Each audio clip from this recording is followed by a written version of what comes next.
भारत के वजीर आजम ने कहा कि हम भारत इजराइल के साथ खड़ा है, हम टेररिज्म के खिलाफ हैं।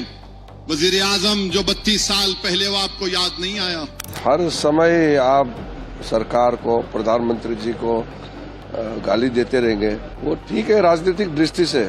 जी हां, AIM के अध्यक्ष असदुद्दीन ओवैसी ने शुक्रवार को हैदराबाद में बीजेपी पर हमला बोला। उन्होंने पीएम नरेंद्र मोदी के इजरायल दौरे पर तंज कसते हुए कहा कि केंद्र सरकार मुसलमानों पर जुल्म करने वालों का साथ दे रही है। इसके साथ ही ओवैसी ने प्रधानमंत्री के इस बयान की आलोचना की कि भारत इजरायल के साथ मजबूती से खड़ा है और कहा कि इजरायल के नरसंहारक शासन के लिए उनका खुला सपोर्ट देश के हित में नहीं है।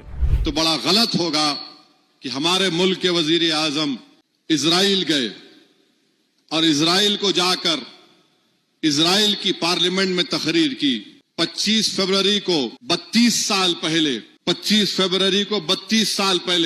1994 में मस्जिद खलील में उसी दिन एक यहूदी टेररिस्ट, गोल्डस्टाइन उसका नाम था, मुझे अच्छी तरह याद है, मैं बर्तानिया में पढ़ रहा था, अपने बार की एग्जाम की तैयारी में मसरूफ था, तो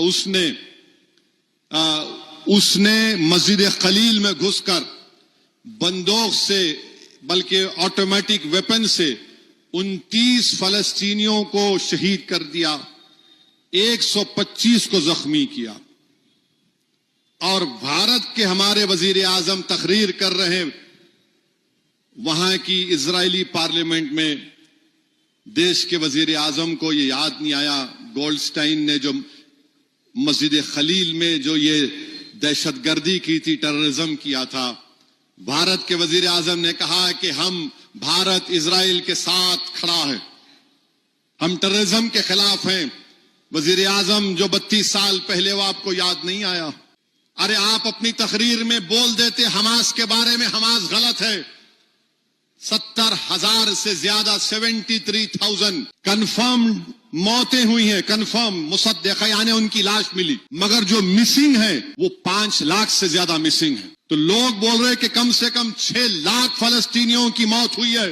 हमारे वजीर आजम खड़े होकर बोलते हैं हम इजराइल के साथ खड़े हैं। आप ये भी तो बोल देते थे कि अक्टूबर 7 का पहला वाकया नखबा नहीं हुआ 48 में, लाखों फलस्तीनियों को निकाला गया था 48 में, और भारत के वजीर आजम बोलते हैं कि हम इजराइल के साथ खड़े हैं।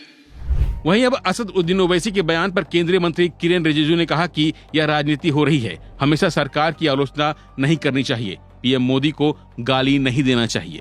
वो भी राजनीतिक है, जब देश के लिए काम करते हैं तो कभी कभी चुपचाप बैठना चाहिए। हर समय आप सरकार को, प्रधानमंत्री जी को गाली देते रहेंगे, वो ठीक है राजनीतिक दृष्टि से, मगर देश हित में कभी कभी ज्यादा बोलना ठीक नहीं है।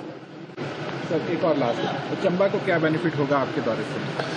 अभी तो हम जो प्रोजेक्ट हम दे चुके हैं उसके लिए आए हैं, आगे क्या देना है वो तो बाद में देखेंगे।